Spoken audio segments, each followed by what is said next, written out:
fuck, it's cold. You would think I'd be used to it by now. Pulling my scarf a little tighter, I take one last drag of my cigarette and flick it onto the ground, crushing it underfoot. I watch it flare for a moment, a fleeting fight for life, before quickly fading to black on the frozen ground.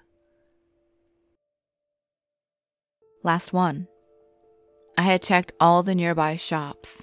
There were none left. There wasn't much of anything left after the looting. Goodbye, old friend. I give the nearby landscape a quick once-over, surveying it as I do every time I come out for a smoke. Snow. Everywhere snow. With a great sigh, I pull the glove off my right hand, fumbling in my pocket for the photo. Their photo. It's all I have left. My girls. I stare at it until my head begins to burn, then gently return it to my pocket, shoving my glove back on roughly. Goddamn snow. Turning around to face the building, I reach for the cold metal handle, pausing a moment to read the sign on the door. National Weather Service, Key West, Florida. This used to be a forecast center. We'd sit around predicting the weather for locals and tourists alike. Well, mostly the tourists. The locals could always pretty much predict the weather themselves. Warm, sunny, sometimes rainy, with the occasional hurricane to keep things lively. After the snow came, though, there didn't seem to be much point in going through the motions of forecasting. We did it for a while. We thought that the snow was just temporary. We thought it was just some weather anomaly that would evolve after just a few days. Maybe a week at the outside. We were wrong. It's only ever snow. Snow and a balmy 28 degrees Fahrenheit. Turning the handle, I give the door a yank and it opens with a groan. Everything is frozen these days, even the doors. The door is set in a wall of square glass panes, which have been covered in plastic and blankets in an attempt to better insulate the building. I walk quickly through the chilly lobby, the coldest part of the whole building. It's become something of a storage room. There were piles of things in disarray on either side of me. The only clear path is to the door. At the far end of the room is another door, better insulated than the first. Passing through, I close it quickly behind me. I hang my coat, scarf, gloves, and hat on hooks opposite to the door and head down the hallway. Turning the corner, I enter the main part of the building. We call it the bullpen. The building wasn't always like this. It used to be individual offices and other rooms, but when the snow came, it changed everything. For everyone. Now, instead of sitting in our offices forecasting the weather, we all sit at desks in one big space for shared warmth. As much as anything else, and try to figure out what the hell happened. Bill looks up as I enter the room, greeting me with a nod. "How is it out there, John?" he asks. "Oh, you know," I reply, "cold." I head for my desk, back center of the pen, and plop down in my chair, hoping my short break will have given me some fresh eyes, but after 6 months of this, there's a little chance of that. I lean back in my chair, close my eyes and rub my temples, internally reviewing what I know. The presently accepted account of events goes like this. A little more than 6 months ago, on Christmas Day by sheer chance, some complete and utter fluke. At precisely 8:17 GMT, 5 o'clock, there were everywhere around the world you can hear the opening strains of Bing Crosby's White Christmas. All at once, everywhere in the world, every radio station, every internet music service, every CD player that played that song, it didn't matter if those particular people or cultures even celebrated Christmas. It happened everywhere, without discrimination. Even people who hadn't been listening to music swear their radios just switched on. Crosby sang about dreaming of a white Christmas, and that's what we did. Everywhere around the world, all at once, fell instantly asleep. And we all dreamed of a magical snow-covered world. By all accounts, we were only out for maybe 3 minutes, and when we woke, it was snowing. Everywhere, all at once. It started slowly. Beautiful, fluffy snowflakes fell like confectioner's sugar from the sky, and soon everything was covered in a blanket of white. No one worried until the next day. Even in tropical places like this on Christmas Day, the Christmas snow seemed like a Christmas miracle. In the harsh light of December 26th, though, it was just snow. And it was cold. Now, early July, it's more than that. The world's infrastructure has begun to collapse. For a while, the northmost regions of the world fared well easily. But now they find themselves faltering as their goods and services from southern suppliers just dry up. The closer you get to the equator, the more prevalent the death. We just weren't prepared for anything like this.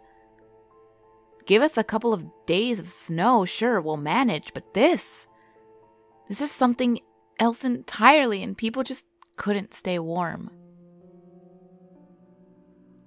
The most survivors have set off tracks to naturally colder climates in hope of salvation, but that's not an easy journey. Many of them won't make it, and if they do, at this point, there's no telling how much longer those places can hold out. Current models project a year at most. Sitting up, I open my eyes and look around the room. There are 3 of us now, and 9 empty desks. Those desks used to belong to people, but they're all either headed north with their families in search of hope, or perished in the cold. Or both. Bill and Marcus are old bachelors. They don't have a family to lose or to protect. Sometimes in moments of weakness, I envy that. But not really. Most days, those memories are all that keep me going. I just want answers. Shaking my head, I try to dislodge the thoughts of my family. Just focus. Marcus comes into the room and looks at me expectantly. That look means he's been out to clean off the radar, to get the generators going. All right, guys, I address the room. Fire it up. Being so far south, we lost power early on. Luckily, Bill's an avid survivalist and had a generator and a huge stockpile of gas on hand. Not to mention food and other supplies and equipment. He was the first one to leave home and set up shop here. He's the reason that we have heat. He's the reason that we're all still alive. We do this once a week. There has never been anything. It's only ever been snow. I let the ritual continue because it gives them hope. But it's only ever snow. John, Bill's gruff voice penetrates my thoughts. There's something. I stand bolt upright. In 6 months, there has never been anything. It can't be. Thumbing the photo in my pocket, I quickly cross the bullpen and stand at Bill's side. He points to an island northwest of us. Oh my God.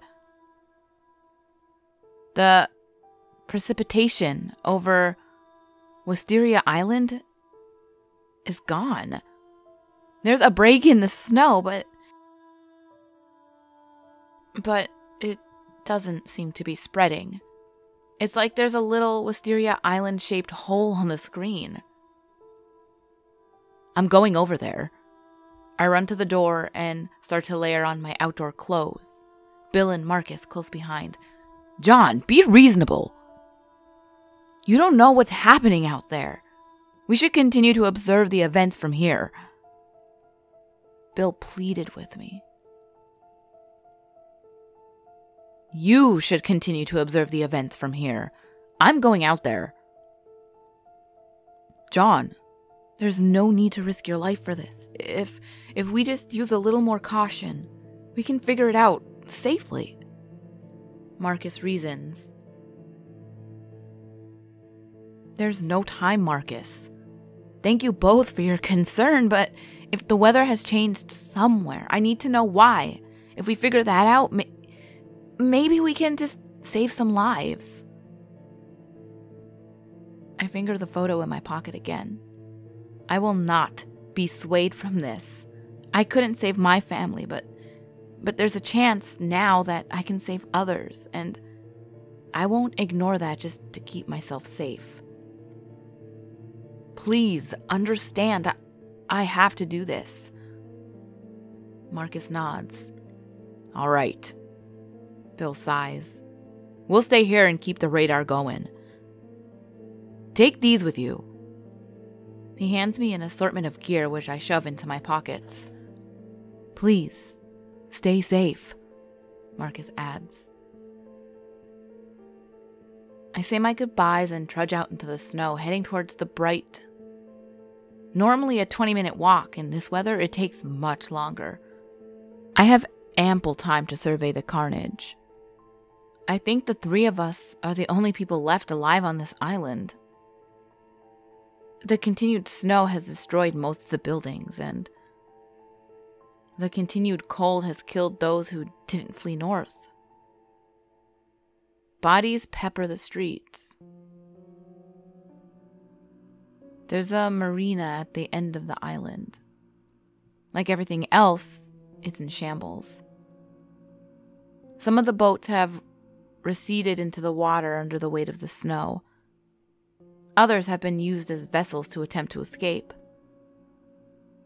As I approach the marina's small office building, I see that the windows are broken, and the door stands ajar.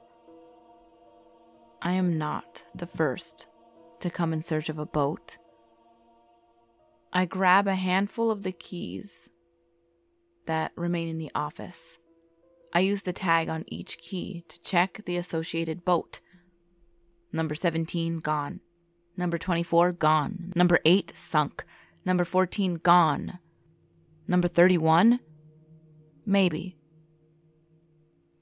Number 31 is covered enough that it's not completely full of snow. I clear out enough snow and climb in. Prime the fuel line, shove the keys in place, and give it a turn. It doesn't budge. Damn. I continue through the keys until I find another promising boat, number 15. This time the key turns, but it won't start. Last key. Last boat. Lucky number 3. It's full of snow, but still properly afloat. I dig a hole near the controls and hop in. Key turns. I let the engine power up and, heavy on the choke, I try the ignition. Nothing. I'm hopeful, though. Number 3, my girls, this is the one. I try again, and the boat roars to life. Deeply relieved, I pull her gently out of the marina. Even at my slow pace, it doesn't take long crossing the 600 yards of saltwater slush to the island. I beach the boat and climb out onto the shore. It's utterly bizarre. It's like spring has come to the island. The sky is clear and the snow is melting, but everywhere else, the snow remains. I can stick my hand out off the side of the island and catch snow. I've never seen anything like it. I walk the perimeter of the island. It's not a big island by any stretch, so it's a quick walk. Aside from the weather, nothing seems out of place. I stare out at the water for a while, looking towards Key West. Snow. I turn to face the central part of this small island. The snow is melting, glistening in the sunlight and sliding off the Australian pines. Christmas Tree Island, we call it. A particularly shiny reflection catches my eye. In the sunshine, it winks at me brightly, and from the very far center of the island I can see. I rush inward to investigate, navigating the thick pines as quickly as I can. I reach the middle of the island to find a metallic object sticking out of the melting snow. It's a circle, like a wheel of sorts. I begin moving the snow away from it with my gloved hands, bit by bit. The object reveals itself. It's a raised platform. Bigger round object beneath the wheel. Writing, reconstitution. Latches, hinges. It's a door. More precisely, it's a hatch. What the hell? I've been to this island so many times. I've never seen this here before. I turn the wheel, and it moves easily. Pulling on it, I try opening the hatch, but it's stuck. The seal must be frozen still. I pull with all my strength, but to no avail. I give it a kick and then sit on the platform to catch my breath. After a minute, I'm back on my feet, pulling again. With a great pop, the hatch finally gives, throwing me backwards onto the ground. I scramble to examine the now open hatch. There's a ladder leading down into the darkness. I can't tell how far down the ladder reaches, or what I might find once I go down there. Fumbling that photo in my pocket, I gather the courage. I've come this far. I climb over the side of the hatch and onto the ladder, beginning my descent. As the surface light fades, I am enveloped in darkness. It's unnerving, but I keep moving. The descent feels never-ending. Finally, I begin to see light below me.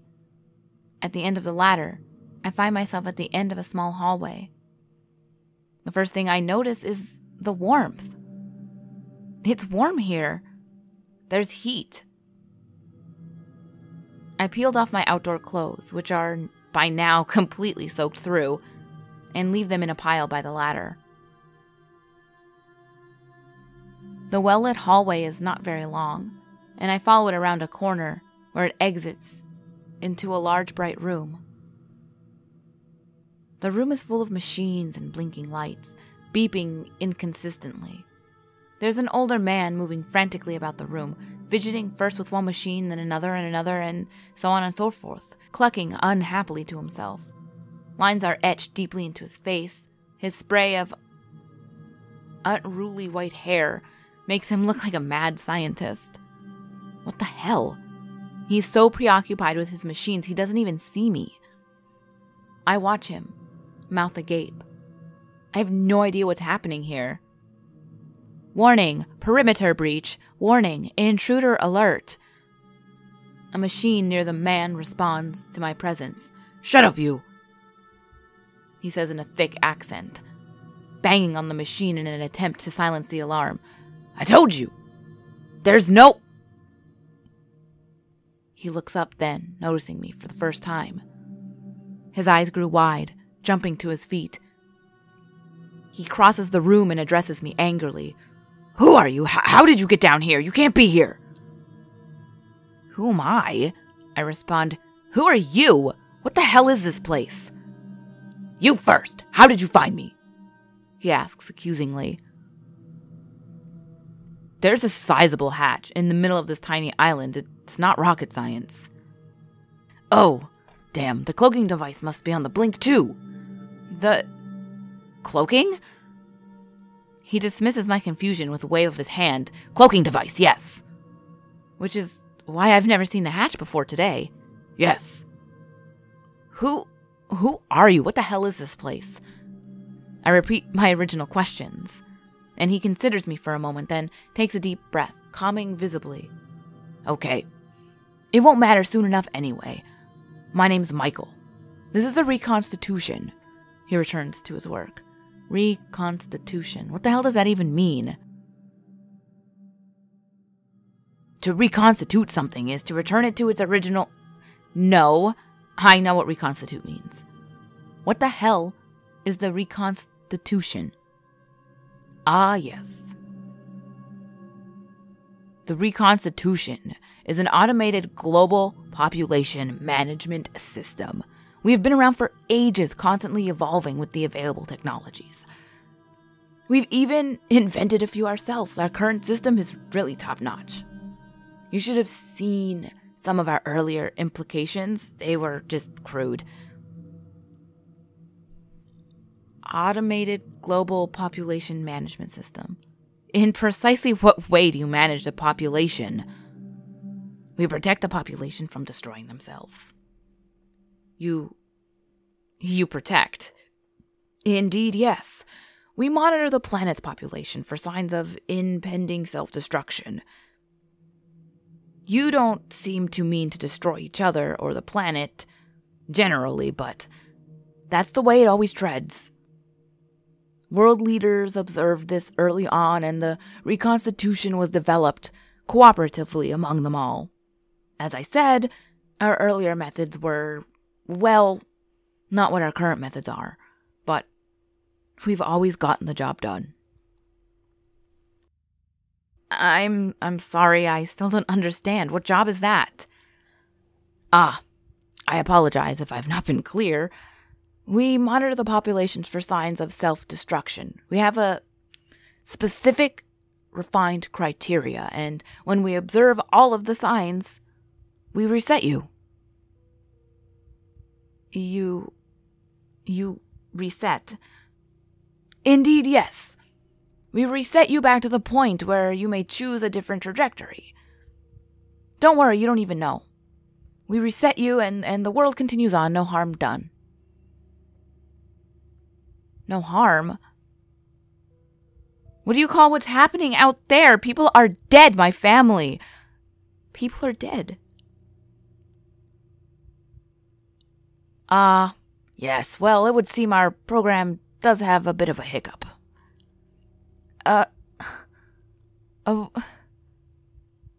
am speechless, and he continues on. Yes, you see, the program is functioning properly. It gives a warning signal that reconstitution is about to commence. It is programmed to choose something culturally relevant and comforting to the population. You'll remember hearing White Christmas, yes? Well, normally there's a warning signal and you all fall asleep. The program resets you, you wake up, and you're happier, friendlier, and none the wiser. The world continues on, no harm done. But... Yes, he continues. This time the program glitched. It happens from time to time, but quite infrequently. You heard the warning signal and you all fell asleep, but the reconstitution failed. The program became stuck. I remain down here at all times, preserved in a sleep chamber, and the program is set to wake me up. if it cannot correct itself after a 6-month period. So, here I am. He sounded almost gleeful. You?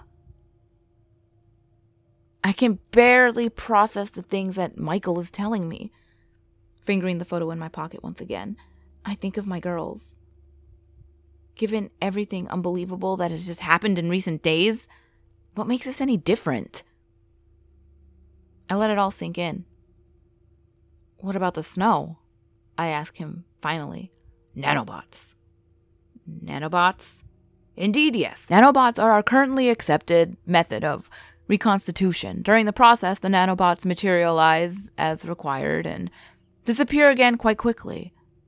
While our reconstitution bots are cold and white, they're not genuinely presented to quantities required to resemble snow, however. Because the program glitched, their distribution process, they simply kept accumulating.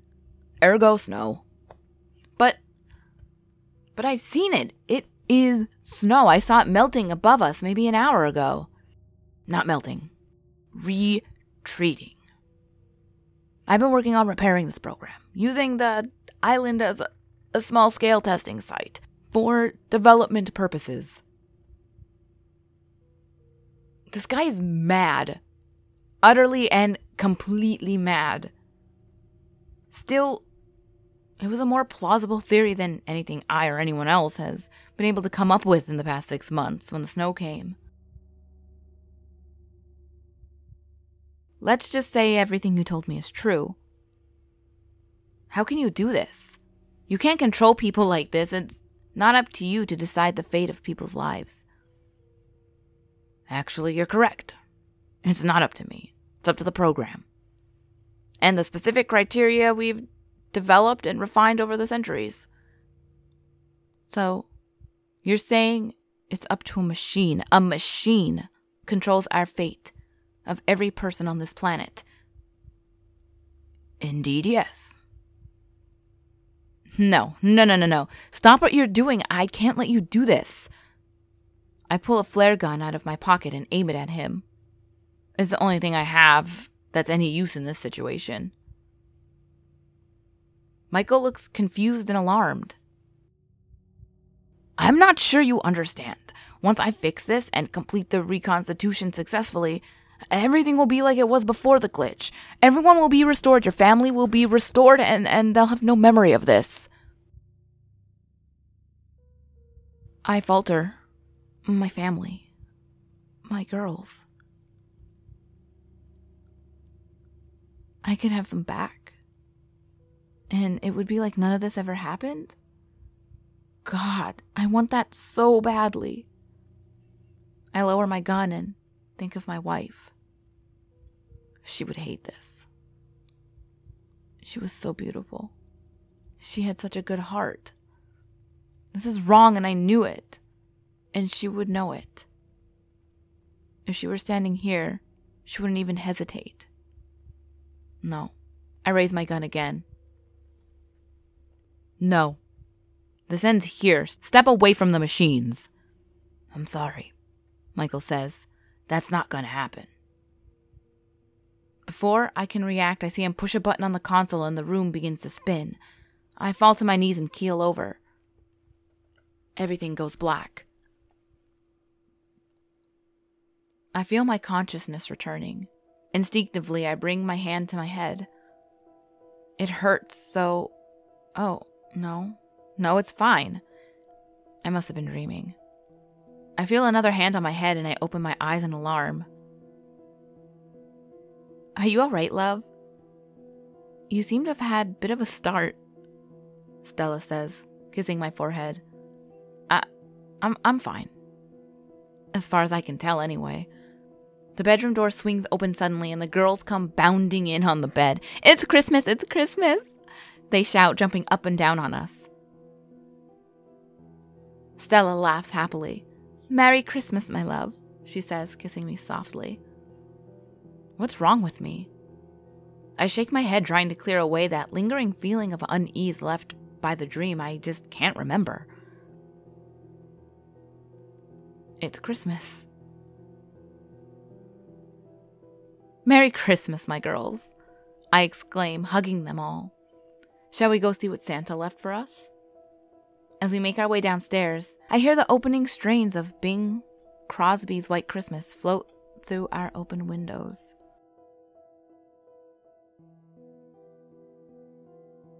I hope you enjoyed that rather long creepypasta.